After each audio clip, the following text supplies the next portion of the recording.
All right, let's get right into it. We're going to take a look inside a really critical meeting between the leaders of, well, the two biggest economies on the planet. You see the handshakes, you see the photos, but behind all that, there was a high-stakes negotiation going on that could pretty much impact everybody. So let's break down what really happened, what we saw, and what went on behind those closed doors.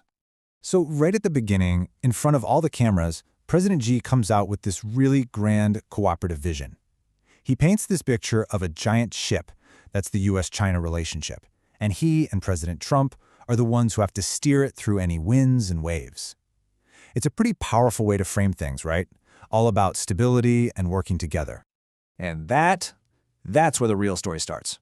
Because for all the calm, kind of poetic talk about steady ships, the reality was way, way more turbulent. Those friendly words were basically a mask for some seriously contentious issues. Okay, so first up, let's just focus on that public part, the diplomacy that was meant for everyone to see. We're talking about the smiles, the handshakes, and of course those very carefully written opening remarks. This was the show. And it wasn't one-sided at all. President Trump matched that positive vibe, calling their future relationship fantastic and giving praise to President Xi. So you see this perfect symmetry, right? Both leaders are projecting total confidence and friendship. But you got to remember, this was just the opening act. So, now that we've seen the public performance, let's pivot. Let's move away from the words and get into the real issues, the much tougher private agenda that was the whole reason they were meeting in the first place. Exactly. That's the question, isn't it? If everything was so fantastic, why did they need this urgent high-level summit? This is where we get to the actual heart of the conflict. We're moving past the polite theater now and into the real negotiation. And this is where that disconnect just becomes so clear. I mean, on one side, you've got the public script. There are partners. They have a fantastic relationship. But on the other side, the private reality was all about tariffs, restrictions on technology, and some major simmering disputes that were really about to boil over. So what were these big sticking points? Well, the U.S. was dangling the threat of huge new tariffs over the entire conversation. Meanwhile, China was pushing hard for the U.S. to ease up on restrictions on really important tech, like semiconductor chips. And then, layered on top of all that economic stuff, you had the incredibly sensitive issue of Taiwan. And President Trump was reportedly not really inclined to budge on the U.S. position. Okay, now let's pull the camera back.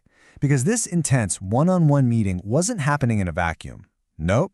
It was sending massive ripples all across the Asia-Pacific region. This is such a key point. You've got these two superpowers locked in a room talking, so what is everyone else in the region thinking? What are they doing?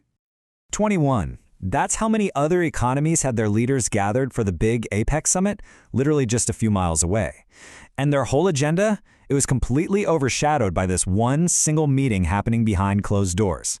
And for these other countries, the stakes were absolutely massive. They were trying to have these vital conversations about things like supply chains and the digital economy. They were really hoping the U.S. would recommit to the region, especially with China's influence growing. Instead, you just got this feeling of disappointment that the two most important people weren't even in the room with everybody else. And analysts watching this came to a pretty big conclusion. The fact that the focus was on this one-on-one showdown instead of a big group discussion, well, it signaled a huge shift in strategy. A move away from the big, broad agreements that have shaped global politics for decades and toward these direct two-party deals. So, how do we tie all this together? What does this story of public handshakes and private fights really tell us about where things stand in the world?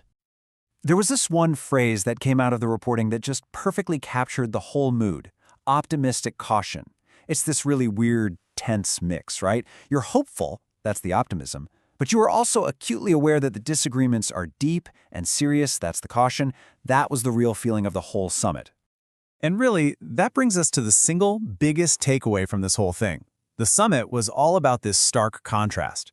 In public, for the world to see, it was all cooperation and friendship. But in private, it was intensely contentious, with fundamental disagreements on everything from trade and tech to territory. Which leaves us with this one, final, really big question to think about. This entire event was built around the personal chemistry, the diplomacy between just two leaders. But given the huge structural problems we just talked about, can a one-on-one relationship, a handshake, really be enough to steer that giant ship of U.S. China relations through what looks like some very stormy seas ahead?